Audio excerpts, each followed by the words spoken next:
నమస్కారం ADB news కు స్వాగతం. ముందుగా హెడ్లైన్స్.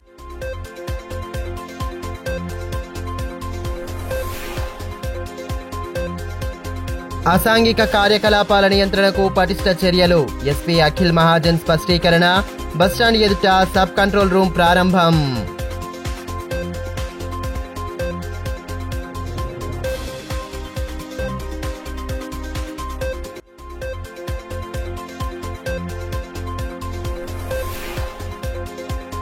జిల్లా అభివృద్ధికి కలెక్టర్ కృషి అభినందనీయం. ప్రధాని చేతుల మీదుగా పురస్కారం అందుకోవడం పట్ల పాలనాధికారి అభినందనల వెల్లువ.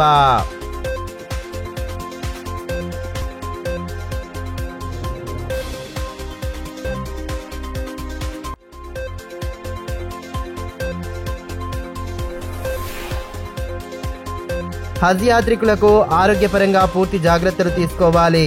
డిఎంఎన్హెచ్ఓ నరేందర్ రాథోడ్ సూచన. వైద్య శిబిరంలో యాత్రికులకు దిశానిర్దేశం.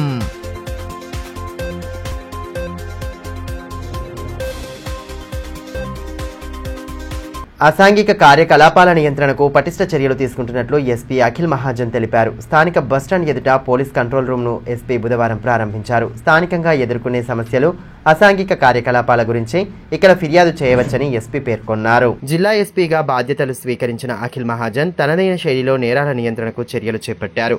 గతంలో బస్టాండ్ ఎదుట పోలీస్ కంట్రోల్ రూమ్ ఏర్పాటు చేశారు. ప్రజల నుంచి వస్తున్న ఫిర్యాదులు, నేరాల నేపథ్యంలో బుధవారం ఎస్పీ సబ్ కంట్రోల్ రూమ్ ను ప్రారంభించారు. ఇక్కడ ఏఎస్ఐతో పాటు 2 పోలీసులు అందుబాటులో ఉంటారు. ఈ కార్యక్రమంలో డీఎస్పీ జీవన్ రెడ్డి, సిఐలు కరుణాకర్ రావు, సునీల్ కుమార్, ట్రాఫిక్ సిఐ ప్రణయ్ తదితరులు ఉన్నారు. ఈ సందర్భంగా ఎస్పీ అఖిల్ మహాజన్ మాట్లాడుతూ బస్టాండ్ ప్రాంతంలో నిత్యం మహిళల వేధింపులు, ఈవ్ టీజింగ్, పిక్ పాకెటింగ్, గంజాయి లాంటి ఫిర్యాదులు వస్తున్నాయన్నారు. ఈ నేపథ్యంలో ఇక్కడ ముందుగానే ఏర్పాటు చేసిన సబ్ కంట్రోల్ రూమ్ను పునఃప్రారంభించామన్నారు. కేవలం బస్టాండ్ వారికే ఇది పనిచేస్తుందన్నారు. ఇతరులు కూడా ఇక్కడ ఫిర్యాదు చేయొచ్చని తెలిపారు. ఏదైనా దొంగతనం జరిగినా, గంజాయి తాగుతున్నా, విక్రయిస్తున్నా, మహిళలను వేధిస్తున్నా ఇక్కడ ఫిర్యాదు చేయొచ్చని పేర్కొన్నారు. ఉదయం 7 గంటల నుంచి రాత్రి 11 గంటల వరకు పోలీసులు అందుబాటులో ఉంటారన్నారు. ప్రజలకు నాణ్యమైన సేవలు అందించడంతో పాటు నేరాలను నియంత్రించేందుకు పోలీసు శాఖ కృషి చేస్తుందని తెలిపారు. దానికి సెట్ ఉంటుంది, స్పెషల్ నంబర్ ఏం లేదు, 100 డయల్ ఉంటుంది. అండ్ ఈ control room just bus stand వాళ్ళకి, చుట్టుపక్కల వాళ్ళు కూడా ఏమైనా క్రైమ్ జరిగితే వాళ్ళు చెప్పగలవచ్చు. బట్ జస్ట్ ఇక్కడ ఎక్కువ అది ఇల్లీగల్ యాక్టివిటీస్, లేకపోతే గాంజా మూవ్మెంట్, ఈవ్ టీజింగ్, లేకపోతే చిన్న చిన్న దొంగతనం ఉంటుంది, అన్నీ ఆపాలి. దానికి దృష్టిలో పెట్టుకుని ఇది ఏర్పాటు చేయడం జరిగింది. ఇటీవల ప్రధాని నరేంద్ర మోదీ చేతుల మీదుగా పీఎం ప్రజాస్వామ్య పరిపాలన ఉత్తమ పురస్కారాన్ని స్వీకరించిన కలెక్టర్ రాజర్షి షాకు పలువురు అభినందనలు తెలుపుతున్నారు. ఇందులో భాగంగానే బుధవారం సనాతన హిందూ ఉత్సవ సమితి ఆధ్వర్యంలో కలెక్టర్ను శాల్వా, పుష్పగుచ్చాలతో సత్కరించి శుభాకాంక్షలు తెలియజేశారు. ప్రధానమంత్రి ప్రజాస్వామ్య పరిపాలన ఉత్తమ పురస్కారానికి ఎంపికై ప్రధాని నరేంద్ర మోదీ చేతుల మీదుగా అవార్డును స్వీకరించిన జిల్లా కలెక్టర్ రాజర్షి షాకు అభినందనలు వెల్లువెత్తుతున్నాయి. అధికారులు, వివిధ సంఘాల ప్రతినిధులు ఆయనను మర్యాదపూర్వకంగా కలిసి శుభాకాంక్షలు చెబుతున్నారు. ఈ నేపథ్యంలో బుధవారం సనాతన హిందూ ఉత్సవ సమితి సభ్యులు కలెక్టర్ను కలిసి సత్కరించారు. వేద పండితుల మంత్రోచ్చారణల నడుమ ఆశీర్వచనాలు అందజేసి ప్రధాని చేతుల మీదుగా అవార్డు స్వీకరిస్తున్న చిత్రాన్ని జ్ఞాపికగా అందజేశారు. కార్యక్రమంలో సమితి అధ్యక్ష కార్యదర్శులు ప్రమోద్ కుమార్, గేడెం మాధవ్, పడకంటి సూర్యకాంత్, కందుల రవీందర్, నరసింహులు, వేణు, సంజీవ్, సతీష్, సత్యం, శ్రేణు, వేద పండితులు ఓం ప్రకాష్ శర్మ, దీపక్ శర్మ తదితరులు పాల్గొన్నారు. ఈ సందర్భంగా సమితి అధ్యక్షులు ప్రమోద్ కత్రే మాట్లాడుతూ గిరిజనులు అధికంగా నివసించే నార్నూర్ ప్రాంతాన్ని అన్ని విధాలా అభివృద్ధి చేసి ప్రధాని చేతుల మీదుగా జిల్లా కలెక్టర్ అవార్డు తీసుకోవటం అభినందనీయమని అన్నారు. ఇదే స్ఫూర్తితో జిల్లాను అన్ని రంగాల్లో అభివృద్ధి పదాన నడపాలని ఆకాంక్షించారు. రాజర్షి షా గారు అవార్డు అనుకున్నారు, అది చాలా గొప్ప విషయం. మన కలెక్టర్ గారు ఆదిలాబాద్కు తర్వాత మారు మూల గిరిజన ప్రజలకు మరియు ఆదిలాబాద్ జిల్లా ప్రజలకు ఎంతో మేలు చేస్తున్నారు. ఆయన ఇంత ప్రతిదీ హార్డ్గా వర్క్ చేస్తున్నారు. ఆదిలాబాద్ గ్రామీణ మండలంలోని చాందా గ్రామంలో నూతనంగా నిర్మించిన రేణుకామాత ఆలయ విగ్రహ ప్రతిష్టాపన వేడుకలు అత్యంత వైభవంగా సాగాయి. మాజీ మంత్రి జోగురామన్న విగ్రహ ప్రతిష్టాపన ఉత్సవాల్లో పాల్గొని ప్రత్యేక పూజలు చేసి అమ్మవారిని కొలిచారు. ఆలయ నిర్మాణానికి కృషి చేసిన రేణుకా ఎల్లమ్మ నాట్య మండలి ప్రతినిధులను ప్రత్యేకంగా అభినందించారు. సనాతనంగా వస్తున్న సంస్కృతి సాంప్రదాయాల విశిష్టతను భావితరాలకు తెలియజేస్తూ సన్మార్గంలో నడవాలని మాజీ మంత్రి జోగురామన్న అన్నారు. ఆదిలాబాద్ గ్రామీణ మండలం చాందాటి గ్రామంలో నిర్మించిన రేణుకామాత ఆలయ విగ్రహ ప్రతిష్టాపన వేడుకలను బుధవారం ఘనంగా జరిపారు.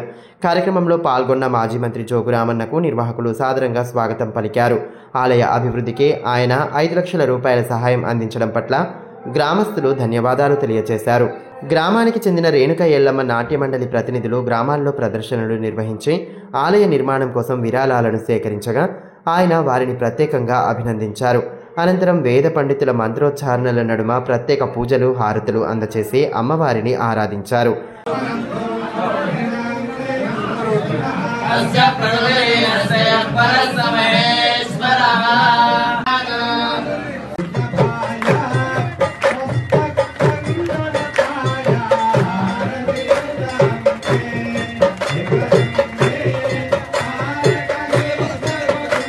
ఈ మేరకు ఏర్పాటు చేసిన కార్యక్రమంలో మాజీ మంత్రి జోగురామన్న మాట్లాడుతూ రేణుకామాత కృపతో గ్రామస్తులంతా సుభిక్షంగా జీవించాలని ఆకాంక్షించారు. గ్రామాల్లో ఆలయాల అభివృద్ధికి గత బీఆర్ఎస్ ప్రభుత్వం విశేష కృషి చేసిందని, లక్షలాది రూపాయలతో ఆలయాల పునర్నిర్మాణం, అభివృద్ధి పనులు చేపట్టినట్లు గుర్తు చేశారు. హిందూ సంస్కృతి సాంప్రదాయాలకు ఎంతో విశిష్టత ఉందన్న ఆయన వాటిని సంరక్షించుకోవాల్సిన బాధ్యత ప్రతి ఒక్కరిపై ఉందని పేర్కొన్నారు. ఈ దేవతను మనం ఎప్పుడు పూజిస్తుంటే మన గ్రామంలో ఉన్నటువంటి ప్రజలందరూ సుఖంగా, సంతోషంగా, ఆరోగ్యంగా, ఐశ్వర్యం ఉండటానికి అవకాశం ఉంటుంది. కాబట్టి మన గ్రామాల సరిహద్దులలో ఈ గ్రామ దేవతని మనం ప్రతిష్ఠించుకోవడం జరుగుతుంది.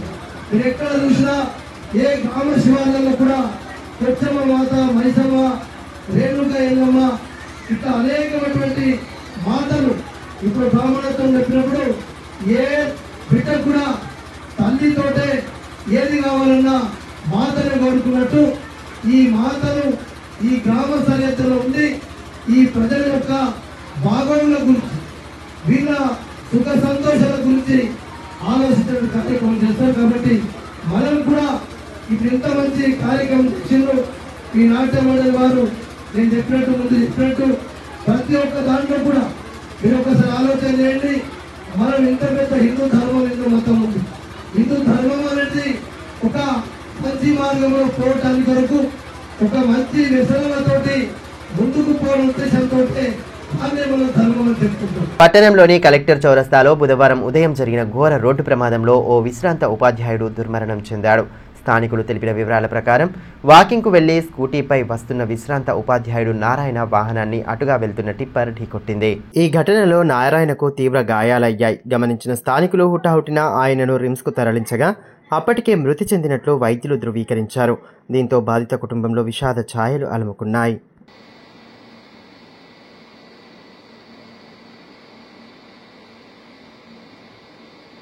వేసవిలో కార్మికుల సౌకర్యార్థం స్థానిక నేతాజీ చౌక్లో చలివేంద్రాన్ని ఏర్పాటు చేశారు.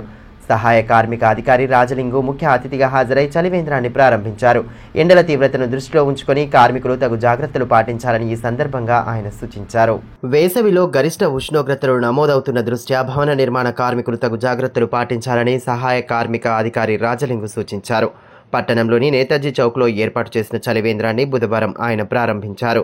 భవన నిర్మాణ కార్మిక సంక్షేమ మండలి, కార్మిక శాఖ సౌజన్యంతో చలివేంద్రాన్ని ఏర్పాటు చేశారు. ఈ సందర్భంగా అక్కడున్న కార్మికులకు మంచినీటిని అందజేసి వేసవిలో తీసుకోవాల్సిన జాగ్రత్తలను వివరించారు. కార్యక్రమంలో భవన నిర్మాణ కార్మిక సంఘం అధ్యక్షుడు బండారి పోషన్న, పెంటాజీ తదితరులు పాల్గొన్నారు.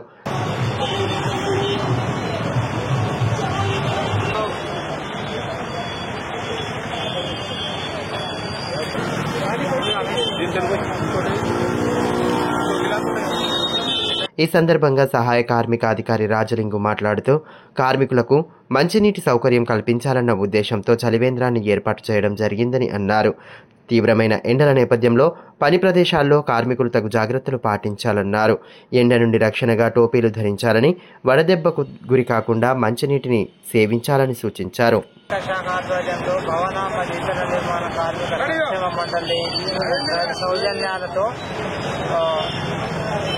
రోజు నుంచి మే నెలాఖరు వరకు అవసరమైతే జూన్ వరకు కూడా చలివేంద్రాన్ని ప్రభుత్వం ఈరోజు మనం ప్రారంభించుకున్నాం.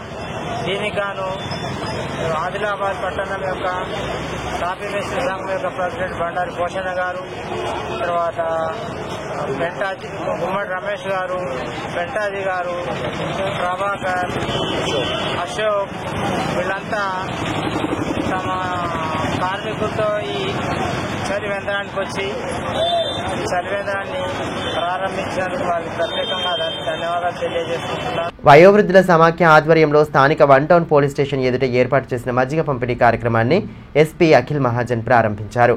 సామాజిక దృక్పథంతో మజ్జిగ పంపిణీకి సమాఖ్య ముందుకు రావడం పట్ల ఆయన అభినందనలు తెలియజేశారు.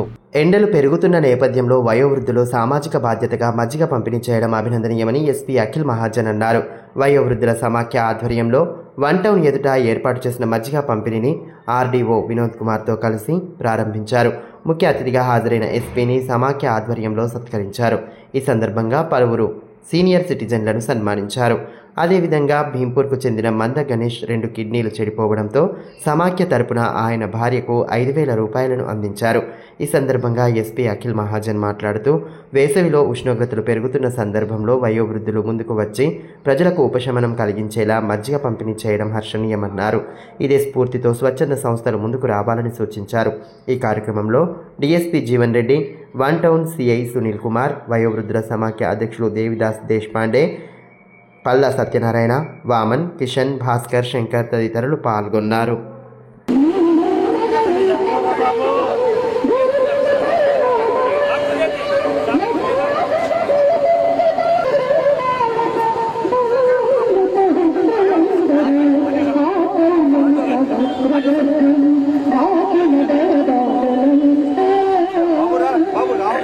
హజ్ యాత్రకు వెళ్తున్న యాత్రికులు పాటించాల్సిన ఆరోగ్య సూత్రాలపై హజ్ సొసైటీ ఆధ్వర్యంలో బుధవారం వైద్య శిబిరాన్ని నిర్వహించారు.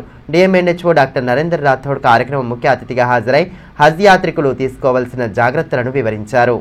ఆరోగ్యం కాపాడుతూ హజ్ యాత్రను యాత్రికులు విజయవంతంగా పూర్తి చేసుకోవాలని డిఎంఎన్హెచ్ఓ డాక్టర్ నరేందర్ రాథోడ్ అన్నారు.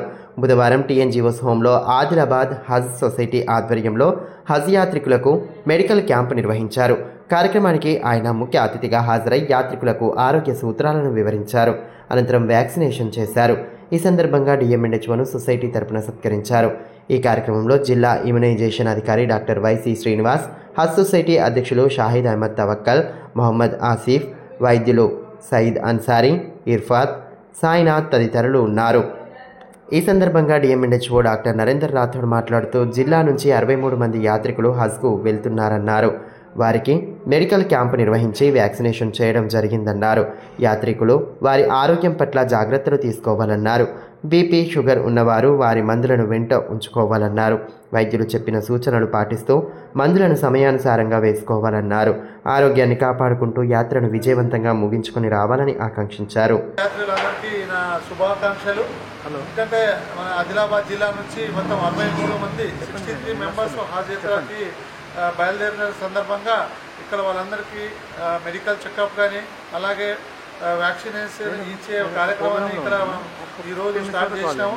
ఈ టోటల్ 63 మెంబర్స్ని కూడా ఈరోజు మా మెడికల్ బృందం వాళ్ళందరికీ పరీక్ష చేసుకొని వాళ్ళ ఎవరికైనా బీపీ ఉన్నా షుగర్ ఉన్నా కూడా వాళ్ళకి తగిన చికిత్స అందించేసి ఇవ్వడం జరుగుతుంది. ఈ సందర్భంగా హజ్ యాత్రికులకు అందరికీ ఎవరికైతే బీపీ షుగర్ ఉందో ఎవరైతే బయలుదేరుతుందో వాళ్ళ ఆరోగ్యం పట్ల చాలా జాగ్రత్తగా ఉండాలి. ఏదైతే మీ టాబ్లెట్స్ ఏమైనా ఉన్నా కూడా మీ బ్యాగ్లో ఎప్పటికీ ఎమర్జెన్సీ డ్రగ్స్ లాగా మీ బ్యాగ్లో ఎప్పటికీ మీ దగ్గర ఉంచుకోవాలి. తర్వాత టైమ్లీ మీరు ఏదైతే మీకు ప్రిస్క్రైబ్ మెడిసిన్ ఇస్తామో షుగర్ పేషెంట్, బీపీ పేషెంట్ కానీ వాళ్ళకు టైమ్లీ మీరు వాడుకుంటే మీ యాత్ర సఫలమవుతుంది. మరియు తాంసీ మండలంలోని కప్పర్ల గ్రామంలో అగ్ని ప్రమాదం సంభవించింది. గ్రామ సమీపంలో పంట చేలకు ఆనుకొని ఉన్న బొమ్మిడి బుచ్చన్నకు చెందిన పశువుల పాక అగ్ని ప్రమాదంలో దగ్ధమైంది. పశువుల పాకతో పాటు స్ప్రింక్లర్లు, గడ్డి, ఇతర వ్యవసాయ పనిముట్లు అగ్నికి ఆహుతయ్యాయి. దాదాపు 3 లక్షల వరకు ఆస్తి నష్టం వాటిల్లిందని బాధిత రైతు వాపోయారు. అదేవిధంగా గండ్రత్ అభిలాష్, దారట్ల ప్రవీణ్లకు చెందిన మ్యాక్స్ పికప్ వాహనాలు 50% మేర కాలిపోయాయి. సమాచారం తెలుసుకున్న తాంసీ ఎస్ఐ ఘటనా స్థలానికి చేరుకుని గ్రామస్తుల సహకారంతో మంటలను అదుపు చేశారు.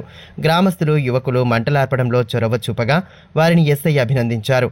బాధితుల నుండి వివరాలు సేకరించి ప్రమాదానికి గల కారణాలను అడిగి తెలుసుకున్నారు. అదేవిధంగా అగ్నిమాపక సిబ్బంది, లీడింగ్ ఫైర్మెన్ సుంగన్నతో పాటు సిబ్బంది సకాలంలో ఘటనా స్థలానికి చేరుకున్నప్పటికీ అప్పటికే మంటలు అదుపులోకి వచ్చాయి. బాధితులను ప్రభుత్వం ఆదుకోవాలని గ్రామస్తులు కోరుతున్నారు.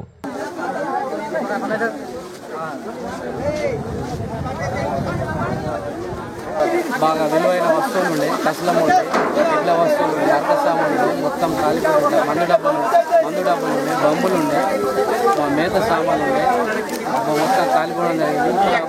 ఈ పక్క అయితే లగ్గం ఉండే, ఈ కాళ్ళు ఎవరు లేకుండా మొత్తం బాగా అయిపోయింది. గంగాపుత్ర సంఘం ఆధ్వర్యంలో నీళ్లపోత మహోత్సవాన్ని ఈ నెల 24న చేపట్టనున్నట్లు సంఘం అధ్యక్షులు ఎల్లుల భోజన్న తెలిపారు.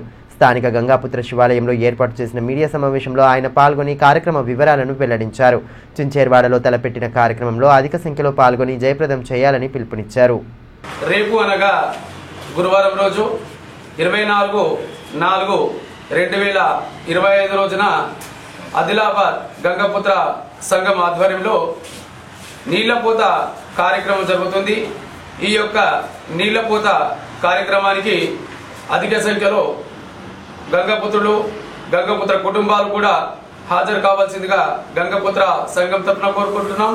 అలాగే చుట్టుపక్కల ఉన్న గ్రామాల ప్రజలు కూడా గంగాపుత్రులు ఈ యొక్క నీళ్లపోత మహోత్సవానికి హాజరు అవుతారు. కాబట్టి ప్రతి ఒక్కరు కూడా గంగాపుత్రులు ఈ యొక్క నీళ్లపోత మహోత్సవానికి హాజరు కావాల్సిందిగా కోరుకుంటున్నాం. ఉపాధి హామీ కూలీల సమస్యల సాధనే లక్ష్యంగా ఈ నెల 25న చలో కలెక్టర్ ధర్నాను చేపడుతున్నట్లు తెలంగాణ వ్యవసాయ కార్మిక సంఘం నాయకులు లంకా రాఘవులు పిలుపునిచ్చారు.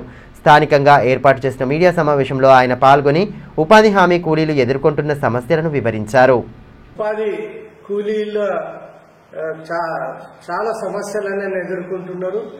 అధికారులు కానీ ప్రభుత్వం ఇష్టరాజ్యంగా వ్యవహరించి వాళ్ళని ఒక్కళ్ళు కూడా మీ సమస్యలు ఏంది అడిగిన పాపాన పోవడం లేదు. ఒక పక్క ప్రభుత్వం నుంచి కొత్త నిబంధనలు వచ్చినాయి, దాంతో కూలీలు గందరగోళంలో ఉన్న సమస్యలు ఉన్నాయి. రెండో పక్క వాళ్లకు వారానికి ఒకసారి పేమెంట్ చేయాలా, పేమెంట్ చేయలేని పరిస్థితి. ఇచ్చే కూలీ 320 రూపాయలు రోజు అని చెప్తున్నారు, కానీ 120, 100, 70, 80 రూపాయలు రోజు కూలీ అనేటువంటి ఇస్తున్నారు.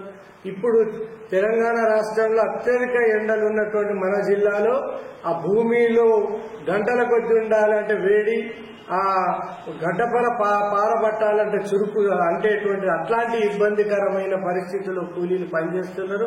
అధికారులేమో మానవతా దృష్టితో కూడా వ్యవహరించడం లేదు. ఆ రకంగా ఏంటంటే వాళ్ళ సమస్యలు ఏంటంటే మేము కలెక్టర్తో డిమాండ్ చేసేది ఏంటంటే ఉపాధి కూలీల సమస్యలు తెలుసుకోవడం కోసం గ్రామ సభలు నిర్వహించాలి. వార్తలు ముగించే ముందు హెడ్లైన్స్ మరోసారి.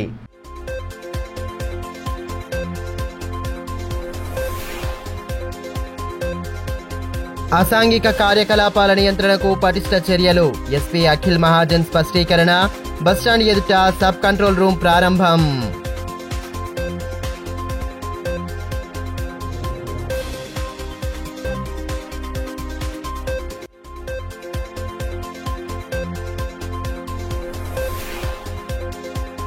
జిల్లా అభివృద్ధికి కలెక్టర్ కృషి అభినందనీయం. ప్రధాని చేతుల మీదుగా పురస్కారం అందుకోవడం పట్ల పాలనాధికారి అభినందనల వెల్లువ.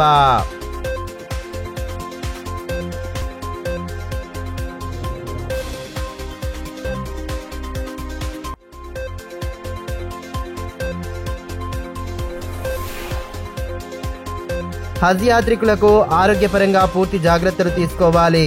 డిఎంఎన్హెచ్ఓ నరేందర్ రాథోడ్ సూచన. వైద్య శిబిరంలో యాత్రికులకు దిశానిర్దేశం.